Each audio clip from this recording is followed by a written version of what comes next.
30 years have passed since the Chernobyl nuclear disaster.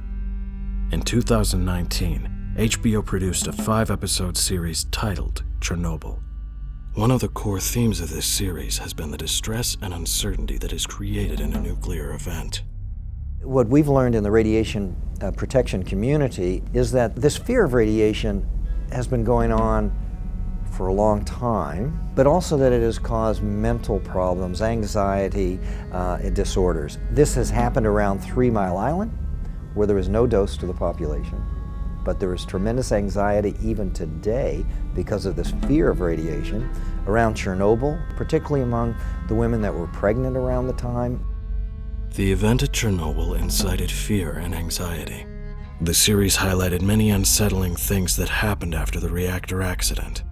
This will certainly renew the fears associated with radiation. Let's talk about radiation and the Chernobyl accident. The Radiation Research Society wants to demystify the anxiety surrounding Chernobyl and help you understand how far radiation science has evolved in the last 30 years. We are one of 4 Center for Medical Countermeasures Against Radiation. We're developing small molecule radiation mitigators. These are drugs given 24 hours or later after total body radiation. These are tools to be used in the event of a radiation terrorist event. Developing a new drug, as is the case with the CMCR program, it has to be practical. If we have casualties from a domestic terrorist event or a nuclear reactor meltdown, we have to have something that can be distributed rapidly and can be administered easily.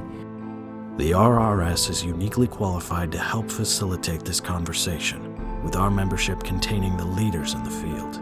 Chernobyl was probably the very worst radiation accident. I'm actually Ukrainian by background, so I've been to Chernobyl a number of times, and the environmental problems there now, while they've cleaned it up pretty well, around the site of Chernobyl, there's tons of plutonium there that nobody really has a good idea of how to clean up. Radiation Research Society, I think, is very important internationally. Just look at what goes on in the EU.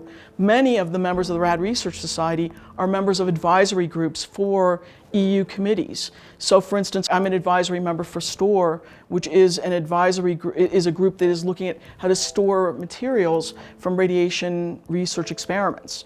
There are several members from RAD Research Society that are on the International Council for Radiation Protection. So, right now, let's ask questions of the most knowledgeable radiation scientists on the planet. You ask the question, we get your answers. Simple as that. Please submit your question to radres.org/Chernobyl no later than October 1st, 2019. For more information in our selection submission process, please check the description below. The HBO series Chernobyl showed time and time again how misinformation endangers the public. So let's clear things up.